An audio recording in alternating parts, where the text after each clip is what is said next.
Hello नमस्कार, वंदे मातरम। एक बार फिर से आप सभी का श्योर सिलेक्शन यूट्यूब की ओर में स्वागत है। आशा करता हूं आप सब स्वस्थ होंगे, मस्त होंगे, दुरुस्त होंगे। तो मैं आप सभी के लिए 10 मार्च और 11 मार्च का करंट अफेयर्स लेकर फिर से उपस्थित हो गया हूं, जो सभी प्रतियोगी परीक्षाओं के लिए बहुत ही महत्वपूर्ण साबित होंगे आगामी प्रतियोगी परीक्षाओं के लिए। तो बिना देर करते हुए स्टार्ट करते हैं आज का करंट अफेयर्स और पिछले दिन का करंट अफेयर्स बहुत ही महत्वपूर्ण। सबसे पहले आज एक बढ़िया सा कोटेशन मिला हुआ है, देर लगेगी मगर सही होगा, हमें जो चाहिए वही होगा। दिन बुरे हैं मगर जिंदगी नहीं, देर लगेगी मगर सही होगा, हमें जो चाहिए वही होगा। दिन बुरे हैं जिंदगी नहीं। कभी भी ऐसा महसूस हो तो ये कोटेशन दिमाग में रखना होगा। तो चलिए शुरुआत करते हैं आज 10 मार्च और 11 मार्च का करंट अफेयर्स, जो आगामी प्रतियोगी परीक्षाओं के लिए बहुत ही महत्वपूर्ण है। स्टार्ट करते हैं आपके सामने। पहला, मिशन इंद्रधनुष अभियान में ओडिशा देश में पहले स्थान पर चला गया है। यह मिशन इंद्रधनुष अभियान है क्या भाई? तो मिशन इंद्रधनुष अभियान के तहत जो देश भर में बच्चों और गर्भवती महिलाओं को गंभीर बीमारियों से बचाने के लिए यह सघन मिशन है इंद्रधनुष 4.0 के तहत जो है ओडिशा में 90.5% लक्ष्य हासिल कर लिया गया है। इस मिशन के तहत जो है पोलियो, टीबी, पीलिया, डिप्थीरिया और एचआईवी सहित 12 विभिन्न बीमारियों के लिए खिलाफ टीकाकरण किया जाता है। ओडिशा में 7 मार्च को मिशन की शुरुआत हुई थी। यानी ये जो मिशन इंद्रधनुष है, मिशन इंद्रधनुष के तहत विभिन्न प्रकार की बीमारियों के खिलाफ टीकाकरण किया जा रहा है, जिसमें ओडिशा देश का प्रबल यानी 1 नंबर राज्य चल रहा है इस मिशन को कंप्लीट करने में। मिशन इंद्रधनुष, ठीक है, इस बात को समझना है। आगे चलते हैं आगे। और ये 12 क्या कर रहा है भाई? 12 विभिन्न बीमारियों को क्या कर रहा है? 12 विभिन्न बीमारियों के खिलाफ यह जो है टीकाकरण किया जा रहा है। आगे समझते हैं आगे क्या है भाई। भारत का पहला महिला स्वामित्व वाला औद्योगिक पार्क हैदराबाद में खोला गया है। ये बात समझते हैं कि भारत का जो पहला महिला स्वामित्व वाला औद्योगिक पार्क जो है वो खोला गया है, हैदराबाद में खोला गया है। हैदराबाद में मंगलवार को अंतर्राष्ट्रीय महिला दिवस के अवसर पर, यानी अंतर्राष्ट्रीय महिला दिवस 8 मार्च के शुभ अवसर पे, 8 मार्च के शुभ अवसर पे यह ऐसा किया गया। पहला पूर्ण महिला स्वामित्व वाला औद्योगिक पार्क खोला गया है। तेलंगाना सरकार के साथ साझेदारी फिक्की महिला, कौन सा भाई? फिक्की महिला संगठन FLO द्वारा शुरू किए गए पार्क में महिला स्वामित्व वाली 25 इकाइयां, 25 यूनिट 50 एकड़ में फैला FLO औद्योगिक पार्क है। 250 करोड़ रुपए की निवेश में, यह 250 करोड़ रुपीस के निवेश के साथ यह स्थापित किया गया था, जो है कि 250 करोड़ रुपये इसमें लगा हुआ है। निवेश में टोटल 250 करोड़ रुपीस लगा हुआ है, इस बात को ध्यान में रखिएगा। यह खोला गया है 250 करोड़ रुपया के निवेश में। 250 करोड़ रुपए के निवेश में कहां पे भाई? हैदराबाद में पहला पूर्ण महिला स्वामित्व औद्योगिक पार्क खोला गया है, ठीक है ना, इस बात को ध्यान में रखिएगा। आगे समझते हैं क्या है आगे कि 10 मार्च को जो है सावित्रीबाई फुले जी का निधन का दिन था। 10 मार्च 1897 को इनका निधन हो गया था पुणे में, सावित्रीबाई फुले। इस बात को मैं इसलिए लेकर आया हूँ कि यह पहली महिला शिक्षक और समाज सेविका थी। सावित्रीबाई फुले क्या थी? तो पहली महिला समाज शिक्षक और सेविका थी, समाज सेविका थी। इस वजह से मैं इनको लेकर आया हूँ। महिलाओं के सुरक्षा के लिए उन्होंने एक सेंटर की स्थापना की थी, और महिलाओं की सुरक्षा के लिए उन्होंने एक सेंटर की स्थापना की थी, और उन्होंने उस सेंटर का नाम रखा था बाल हत्या प्रतिबंधक गृह रखा था। जबरदस्त सामाजिक विरोध के बावजूद उन्होंने विधवा विवाह, छुआछूत विरोध, दलित और महिलाओं की मुक्ति के लिए मिशन चलाया था। यानी सावित्रीबाई फुले के बहुत ही ज्यादा विरोध हुआ था सावित्रीबाई फुले का। उसके बाद उन्होंने विधवा का विवाह करवाना, छुआछूत का विरोध करना और दलित और महिलाओं की मुक्ति का मिशन चलाया था। 1848 में पुणे में महिला शिक्षा पर था जोर, लड़कियों को खोले गए 18 स्कूल, और 1848 में इन्होंने महिला शिक्षा पर बहुत ही ज्यादा जोर दी थी और वो लड़कियों के लिए 18 स्कूल खुलवाई थी। उनके पति ज्योतिराव फुले एक प्रसिद्ध चिंतक लेखक थे। इनके पति जो थे यहाँ पे आपको दिखाई पड़ रहे हैं, ज्योतिराव फुले एक बहुत ही प्रसिद्ध चिंतक लेखक थे। क्या थे भाई? लेखक थे। आइए समझते हैं कि 10 मार्च को एक अच्छा सा रिजल्ट आया हुआ है यूपी में। क्या बात, यूपी में जोगी जी हैं, ठीक ना। तो यूपी यानी कल 5 राज्यों का चुनाव का जो है रिजल्ट आया हुआ है और बहुत ही महत्वपूर्ण बात यह है कि 5 में से 4 जगह पर फिर से भाजपा ने क्या अपना परचम लहरा दिया है। कहां के, इस बात को मैं इसलिए लेकर आया हूं कि सिर्फ सीट को जानकारी प्राप्त हो जाए कि कितना विधानसभा सीट है। यूपी में जो है टोटल 403 विधानसभा सीट है। यूपी में आपको दिखाई पड़ रहा है 403 विधानसभा सीट है और 403 विधानसभा सीट के लिए बहुमत यानी जीतने के लिए जो है 50% प्लस 1 सीट की जरूरत होती है, यानी 202 सीट की जरूरत थी बहुमत के लिए, जिसमें भाजपा ने फिर से अपना परचम लहरा दिया है। इस बात को ध्यान में रखिएगा। विधानसभा सीट जो है 403। उत्तराखंड में टोटल 70 सीट है जिसमें बहुमत के लिए 36 सीट चाहिए। बीजेपी को जो मिला है 47 सीट, फिर से उत्तराखंड में बीजेपी की सरकार आ गई है। वहीं पे पंजाब में जो है कुल विधानसभा सीट जो है वह है 117 है, 117 विधानसभा सीट है और 117 विधानसभा में बहुमत के लिए 59 चाहिए और आप जो है आम आदमी पार्टी 92 पे क्या है परचम लहराई हुई है। और गोवा में भी 40 जो है विधानसभा सीट है जिसमें बीजेपी को 20 मिली है, बहुमत के लिए 21 चाहिए, बीजेपी को 20 मिला है जिसमें निर्दलीय कोई मिलकर भाजपा की सरकार वहां पे बन गई है। मणिपुर में भी मिला हुआ है। मणिपुर में जो है कुल सीटों की संख्या 60 है, बहुमत के लिए 31 चाहिए, भाजपा को 32 मिला हुआ है। पूर्ण बहुमत के साथ वहां पर भी अपना क्या बनाएगी, सरकार बनाएगी। इस बात को ध्यान में रखिएगा। चलिए समझते हैं, यह इसलिए लेकर आया हूं क्योंकि ये क्वेश्चन इसी राज्य से बनेगा कि वहां पे कितने राज्य में कितने विधानसभा सीट हैं, इस वजह से मैं लेकर आया था। चलिए आगे समझते हैं।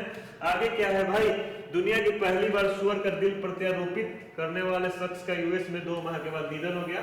मैंने करंट अफेयर्स लाया था तो उसमें इनको चर्चा किया था कि इनको सुअर का दिल का प्रत्यारोपण हुआ था, ट्रांसप्लांटेशन हुआ था, उनका निधन हो गया है। इस बात को ध्यान में रखिएगा। और 2 महीने बाद उनका निधन हो गया है। दुनिया में पहली बार जिस अमेरिकी शख्स में सुअर का हृदय का प्रत्यारोपित किया गया था उसकी प्रत्यारोपण के 2 महीने बाद मौत हो गया है। डॉक्टरों ने मौत का सटीक कारण बताते हुए कहा कि 57 वर्षीय डेविड वेनेट के हालात कुछ दिन पहले ही बिगड़नी शुरू हो गई थी। वेनेट में जेनेटिक्स रूप से मॉडिफाई हुए सुअर का हृदय प्रत्यारोपित हुआ था, यानी वो जेनेटिक रूप से उनका जो है कि सुअर का हार्ट लगाया गया था उनके ऊपर, उनके अंदर, इस वजह से, ठीक ना। और ये उनका सही से काम नहीं कर रहा था, इस वजह से इनका निधन हो गया। 2 महीने बाद इनका निधन हो गया, ठीक ना। आइए समझते हैं नेक्स्ट क्या है भाई। फरवरी का जो है आईसीसी प्लेयर के लिए भारत के वुमेन्स में और मेंस में जो नामित किए गए खिलाड़ी हैं, मेंस में जो है श्रेयस अय्यर जो किए गए हैं, नामित किए गए हैं। नामित यानी पता नहीं है कि किसको मिलेगा, लेकिन नामित कर दिया गया है ICC player of the month. और महिला में जो है मिताली राज को और दीप्ति शर्मा को जो है नामित किया गया है। इस बात को ध्यान में रखिएगा। इंडियन 3 खिलाड़ी को प्लेयर ऑफ द मंथ के लिए चुना जाएगा, चुना जाने के लिए घोषणा किया गया है। अब किसको मिल रहा है ये पता नहीं है। 3 भारतीय जो है शामिल हो गए हैं टोटल, ठीक ना, जिसमें श्रेयस अय्यर है, मिताली राज है और दीप्ति शर्मा है। आगे देखते हैं, बहुत ही महत्वपूर्ण आगामी प्रतियोगी परीक्षाओं के लिए जो कि बहुत ही लाभदायक साबित होगा। कोई भी आप प्रतियोगी परीक्षा के लिए जो तैयारी करते हैं उसके लिए बहुत ही ज्यादा यह लाभदायक साबित होएगा, ठीक ना, साबित होगा। चलिए जानते हैं कि क्या है भाई, है क्या लड़कियों के पालन पोषण की शिक्षा में सहायता के लिए कौशल मातृत्व, क्या है कौशल मातृत्व योजना कहाँ की सरकार ने शुरू की है। भूपेश बघेल, आपको पता होगा कि मैंने पिछले क्लास में जो है भूपेश बघेल जो है पहले से मुख्यमंत्री जो है बजट पेश किए गौ माता के गोबर से बना हुआ ब्रीफ केस में उन्होंने बजट पेश किया 2022 का। इस बात को ध्यान में रखिएगा। इस योजना के उद्देश्य महिलाओं का गर्भावस्था के बाद स्वयं और बच्चों का पोषण देखभाल में सहायता करना है। योजना के तहत दूसरी संतान के रूप में बालिका के जन्म पर, सेकेंड गर्ल चाइल्ड बर्थ के रूप में जन्म पर राज्य सरकार द्वारा 5,000 रुपए की सहायता राशि भी प्रदान किया जाएगा। और इस योजना के तहत जो है अगर किसी व्यक्ति का दूसरी लड़की का जन्म हो रहा है तो उसको 5,000 रुपए की सहायता प्रदान की जाएगी, ठीक ना, सहायता प्रदान की जाएगी। इस बात को ध्यान में रखिएगा। चलिए आगे देखते हैं कि G7 कृषि मंत्रियों के आभासी सम्मेलन। G7 जो होता है ग्रुप 7, इसमें 7 देश आते हैं। समझेंगे थोड़ा सा G7 में कौन कौन सा देश आते हैं, ठीक ना। G7 में कौन कौन सा देश आ रहे हैं, वो उसके अध्यक्षता कौन सा देश करेगा, वो करने जा रहा है जर्मनी करने जा रहा है उसकी अध्यक्षता जो करने जा रहा है वो जर्मनी करने जा रहा है। समझेंगे G7 कृषि मंत्रियों की एक आभासी बैठक जर्मनी की अध्यक्षता में आयोजित की जाएगी। जो इसका अध्यक्ष जो है, कोई भी हमेशा देश चेंज होते रहते हैं, तो इसका जर्मनी जो है अध्यक्षता करने जा रहा है। और इस बैठक में जो है खाद्य बाजारों यानी फूड मार्केटिंग स्थिर करने के तरीकों पर भी ध्यान दिया जाएगा। भोजन पे यानी खाद्य बाजारों को स्थिर करने के स्थिति को स्थिर करने को तरीकों पर क्या किया जाएगा, ध्यान दिया जाएगा। आइए समझते हैं कि G7 में कौन कौन सा देश शामिल है। तो G7 पहले जो था G6 था, बाद में इसमें कनाडा शामिल हो गया तो G7 बन गया। ग्रुप ऑफ 7 कंट्रीज जो है G7 कहलाता है। क्वेश्चन बनता है क्या G7 में भारत है, तो नहीं भाई, G7 में यूनाइटेड स्टेट आपको दिखाई पड़ रहा है। G7 में यूनाइटेड स्टेट दिखाई पड़ रहा है, United state, Canada, United kingdom, France, Italy, Germany और जापान आपको दिखाई पड़ रहा है। इस वर्ष ये सब देश जो है G7 ग्रुप ऑफ 7 है, ठीक ना। ये सब देश जो है ग्रुप ऑफ 7 है, इसको बोलते हैं G7। पहले इसमें 6 देश ही थे, बाद में कनाडा जुड़ा हुआ है। सबसे बाद वाला देश जो है कनाडा जुड़ा हुआ है, कनाडा जो है बाद वाला देश जुड़ा हुआ है, तब जाकर G7। पहले ये G6 के नाम से जाना जाता था। किस नाम से जाना जाता था, G6 के नाम से जाना जाता था, G6 के नाम से यह जाना जाता था, ठीक है। आगे देखते हैं कि क्या होते हैं, समझते हैं थोड़ा सा कि ग्रुप ऑफ 7 के बारे में समझते हैं। ग्रुप ऑफ 7 में है क्या भाई, G7 को पहले G6 के रूप में जाना जाता था। 1976 में कनाडा शामिल हो गया। कौन सा देश शामिल हुआ भाई, कनाडा शामिल हुआ, जिसके बाद G7 के रूप में जाना जाता है। G7 की सदस्य देश जो है फ्रांस जो है, जर्मनी है, इटली है, यूनाइटेड किंगडम है, मैंने भी बताया यूनाइटेड किंगडम जो इंग्लैंड और ब्रिटेन को मिलाकर यूनाइटेड किंगडम बनता है, जापान है, अमेरिका है और कनाडा है। पहला G7 की शिखर सम्मेलन कहाँ हुआ था, यह हुआ था फ्रांस में। जो है सबसे पहला G7 का शिखर सम्मेलन हुआ था। सबसे ज्यादा क्वेश्चन बनता है कि पहला G7 का शिखर सम्मेलन कहाँ हुआ था, वो हुआ था फ्रांस में। कहाँ पे हुआ था, फ्रांस में। क्या भारत G7 का सदस्य है, नहीं। क्या भारत G7 का सदस्य है, नहीं। 46वें अभी जो है इस बार जो चल रहा है वो 47वां G7 की बैठक चलेगा, जो कि क्या भाई, सॉरी 48वां चलेगा, ठीक ना। 48वां सॉरी क्या बोलते हैं 46वें G7 शिखर सम्मेलन 2020 का आयोजन कहाँ होना था, जो स्थिति स्थगित हो गया, सॉरी अभी 46वां चल रहा है, ठीक ना। अमेरिका में होना था, लेकिन अब ये कहाँ पे होना है, जर्मनी में हो रहा है। कहाँ पे हो रहा है, जर्मनी में हो रहा है। कहाँ पे हो रहा है, जर्मनी में। इस बात को ध्यान रखिएगा। कौन सा है भाई, 46वां ही है, समझिएगा। 47वां G7 की शिखर सम्मेलन की बैठक कहाँ पे किया जाएगा, वो किया जाएगा और यूनाइटेड किंगडम में किया जाएगा, यूनाइटेड किंगडम में किया जाएगा। यानी ध्यान में रखिएगा, जो 46वां जो है अभी जर्मनी में हो रहा है। कहाँ पे हो रहा है, जर्मनी में हो रहा है, ठीक ना।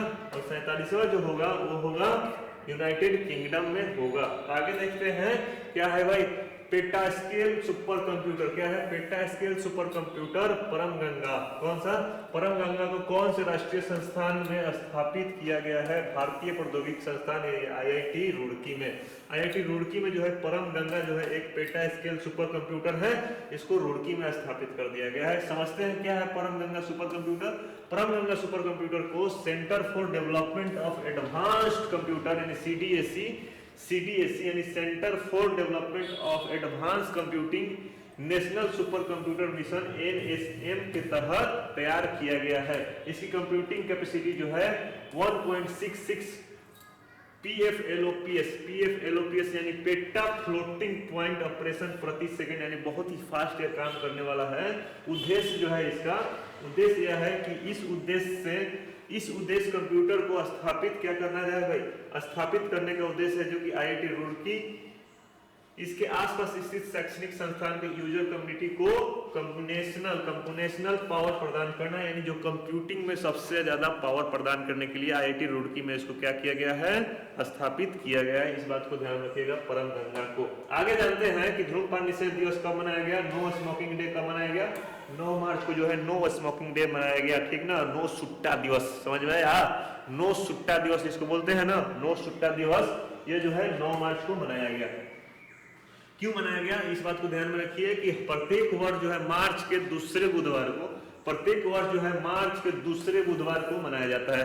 अब वो 9 मार्च को आ जाए, 10 मार्च को आ जाए, 5 मार्च को आ जाए, 6 मार्च को आ जाए, 8 मार्च को आ जाए। अब जो मार्च को दूसरा बुधवार आएगा प्रत्येक वर्ष, उसमें नो सुट्टा दिवस के रूप में मनाया जाएगा, नो स्मोकिंग डे के रूप में मनाया जाएगा। यह इस दिवस का पहली बार जो है 1984 में मनाया गया था, पहली बार 1984 में मनाया गया था। धूम्रपान निषेध दिवस मनाने का उद्देश्य जो है धूम्रपान के खतरों का दुनिया भर में प्रसार करना और इसके रोकने के तरीकों के बारे में जागरूकता फैलाना होता है। यानी इस दिवस का इसलिए बनाया जाता है कि इसके रोकने का एक बहुत ही अच्छा सा उपाय करना है, यानी जागरूकता फैलाना होता है। इस वर्ष का जो है क्या था थीम, 2022 का थीम क्या था, धूम्रपान छोड़ने के लिए तनावपूर्ण होने की जरूरत नहीं है। इस वर्ष का जो है थीम था, यानी तनाव में मत रहिए, आपको जो धूम्रपान कर रहा है छोड़ने के लिए। Quitting smoking doesn't have to be stressful, quitting smoking doesn't have to be stressful जो है इसका इस वर्ष का थीम है, ठीक ना। धूम्रपान छोड़ने के लिए तनाव में होने की जरूरत नहीं है, इस वर्ष का थीम है। आगे देखते हैं आपके सामने क्या है भाई, फ्रीडम हाउस द्वारा जारी freedom in the world 2022, freedom in the world 2022 किसके द्वारा जारी किया गया है, फ्रीडम हाउस द्वारा जारी किया गया है। The global expenses of authoritarian rules नामक रिपोर्ट में भारत का 100 में से कितने अंक मिले हैं, 66 अंक मिले हुए हैं। अब ये समझना है कि फ्रीडम क्या होता है, यानी समझ लीजिए कि थोड़ा सा इस रिपोर्ट के अनुसार भारत को दुनिया के आंशिक रूप से मुक्त, पार्टली यानी पार्शियली, आंशिक रूप से फ्री देशों की श्रेणी में रखा गया है। यह रिपोर्ट विभिन्न देशों के चुनावी मैंने रिपोर्ट इसलिए तैयार किया जाता है कि वहां पे चुनावी प्रतिक्रिया, चुनावी माहौल, राजनीतिक बहुलता, भागीदारी, सरकारी कामकाज जैसे राजनीतिक अधिकारियों के संकेतों के आधार पर स्कोर प्रदान करती है। इस रिपोर्ट के अनुसार 2022 में 85 देशों को स्वतंत्र, 56 को आंशिक रूप से स्वतंत्र और 69 को स्वतंत्र नहीं करार दिया गया है। इस बात को ध्यान में रखिएगा। इसके अनुसार जो है टोटल 193 देश में से 85 देश को जो है स्वतंत्र क्या है, पूरा का फ्री अच्छा सा देश माना गया है। 56 को जो है आंशिक, जिसमें आंशिक में हम लोग आए हुए हैं, 56 में आंशिक में हम लोग आए हुए हैं। आंशिक रूप से हम लोग का देश आया है, आंशिक से हम लोग का देश आया है इंडिया, ठीक ना। इंडिया जो है आंशिक रूप से फ्री, और जो है कि 69 जो है फ्री नहीं है, बिल्कुल भी स्वतंत्र नहीं है। इस बात को ध्यान में रखिएगा। समझते हैं कि कौन कौन सा देश जारी करता है। समझते हैं कि सबसे अधिक मुक्त देशों की सूची में जो है न्यूजीलैंड है, कनाडा है, उरुग्वे है, नीदरलैंड है, लग्जमबर्ग है, आयरलैंड है, डेनमार्क है, फिनलैंड है, स्वीडन है, नॉर्वे है। सबको 100 में 100 अंक मिले हुए हैं, यानी पूरा का पूरा फ्री है। समझ में आया। सबसे खराब स्कोर करने वाला देश में जो है दक्षिणी सूडान है, सीरिया है, तिब्बत है, तुर्कमेनिस्तान है, इरिट्रिया है, उत्तर कोरिया है, जो सबसे खराब स्कोर करने वाले हैं। और रिपोर्ट जारी करता जो है फ्रीडम हाउस, मुख्यालय जो होता है वाशिंगटन डीसी, ठीक ना। आगे जानते हैं कि financial action task force fast, आपको पता होगा कि अभी इसमें एक नया देश जुड़ा हुआ है, उसका नाम है यूएई। इसके नए अध्यक्ष के रूप में जो है चुने गए हैं, उनका नाम है टी राजा कुमार जो है फास्ट जो है फाइनेंशियल एक्शन टास्क फोर्स के अध्यक्ष बने हैं टी राजा कुमार। समझते हैं कि इसकी स्थापना जो कब हुआ था, इसकी स्थापना हुआ था 1989 में, पेरिस इसका मुख्यालय है। इसमें टोटल देश जो है 39 है और अध्यक्ष जो है टी राजा कुमार बने हुए हैं। Financial action task force G7 समूह के देशों द्वारा स्थापित किया गया एक अंतर सरकारी संगठन है। इसकी स्थापना अंतर्राष्ट्रीय स्तर पर मनी लॉन्ड्रिंग, आतंकवाद, प्रसार वित्त को रोकने का, उसका मुकाबला करने के लिए किया जाता है। यानी मुख्य रूप से जितना भी हिंसा वगैरह यानी बड़ी बड़ी चीजें होती हैं उसको रोकने के लिए यह फास्ट की स्थापना किया गया है, जिसमें ग्रे लिस्ट और ब्लैक लिस्ट किया जाता है। ग्रे लिस्टेड और ब्लैक लिस्टेड, जिस तरह पाकिस्तान पे अभी डोल मंडरा रहा है कि कब वो ब्लैक लिस्टेड हो जाए आतंकवाद के मामले में, ग्रे लिस्ट में अभी शामिल है। इस बात को ध्यान में रखिएगा। देखते हैं नेक्स्ट आपके सामने, किस देश की Islamic revolution guard corps IRGC ने दूसरे सैन्य उपग्रह नूर 2 का सफल परीक्षण किया है। वो है ईरान। क्या है, ईरान जो है नूर 2 का सफल परीक्षण कर लिया है, ठीक ना। यह क्या है भाई, ईरान के Islamic revolutionary guard corps IRGC ने पृथ्वी से 500 किलोमीटर ऊपर, कितना भाई 500 किलोमीटर की ऊंचाई पर एक सैन्य उपग्रह नूर 2 का सफलपूर्वक परीक्षण किया है। नूर 2 का यह सफल परीक्षण किया हुआ एक सैन्य उपग्रह है। इसका जो है नूर 2 का मतलब कि होता क्या है भाई, नूर का मतलब होता है रोशनी। क्या होता है भाई, उसका फारसी वर्ड है नूर, जो है फारसी है, नूर का मतलब होता है रोशनी। ओके, आगे देखते हैं आपके सामने आपके स्क्रीन पे। और यह जो है कि इस्लामिक रिपब्लिक द्वारा लॉन्च किया गया था। किसके द्वारा लॉन्च किया गया था? इस्लामिक रिपब्लिक द्वारा लॉन्च किया गया था। आगे देखते हैं, आगे में समाप्त है। आशा करते हैं कि आप सभी को करंट अफेयर समझ में आया होगा। और हाँ, एक जरूरी नोटिस के रूप में यह है कि अगर CUCET का प्रिपरेशन करना चाहते हैं तो जरूर श्योर सिलेक्शन ऐप को डाउनलोड कर लीजिए। बैचेज चालू हो गए हैं और श्योर सिलेक्शन ऐप को डाउनलोड करके वहां से जाकर बैच को परचेज कर सकते हैं। आसानी से बैच जो है परचेज कर सकते हैं। अभी वहां पे छूट चल रहा है, ठीक ना। जैसे कि यूजी के लिए, अंडर ग्रेजुएट के लिए एंट्रेंस एग्जाम जो होते हैं उसको CUCET के द्वारा ही होते हैं, ठीक ना। होंगे इस बार से, जिसका एग्जाम जो है NTA लेने जा रहा है, ठीक ना। यूजी के लिए अंडर ग्रेजुएट यानी ग्रेजुएशन के लिए एंट्रेंस जो होता है उसके लिए, ठीक ना, ग्रेजुएशन के लिए जो एंट्रेंस होता है उसके लिए, ओके। इस बात को ध्यान में रखिएगा और इस ऐप को डाउनलोड कर लीजिए। वहां पे बैचेज चालू हो गए हैं। और CHS के लिए भी तैयारी करना चाहते हैं, CHS, नवोदय, नेत्रहाट, इस सब का भी बैचेज ऑनलाइन चालू हो गया है। एप्लीकेशन जो है श्योर सिलेक्शन एप्लीकेशन को डाउनलोड कर लीजिए। हाँ, आशा करते हैं आज का करंट अफेयर्स आप सभी को समझ में आया होगा। अगर चैनल पर नया हो तो सब्सक्राइब जरूर कीजिएगा, वीडियो को लाइक जरूर कीजिएगा, अच्छा लगे तो शेयर करना बिल्कुल भी ना भूलिएगा। फीडबैक में जरूर कुछ ना कुछ कहिएगा, अपने आप को मैं उससे इंप्रूव करूंगा। जय हिंद।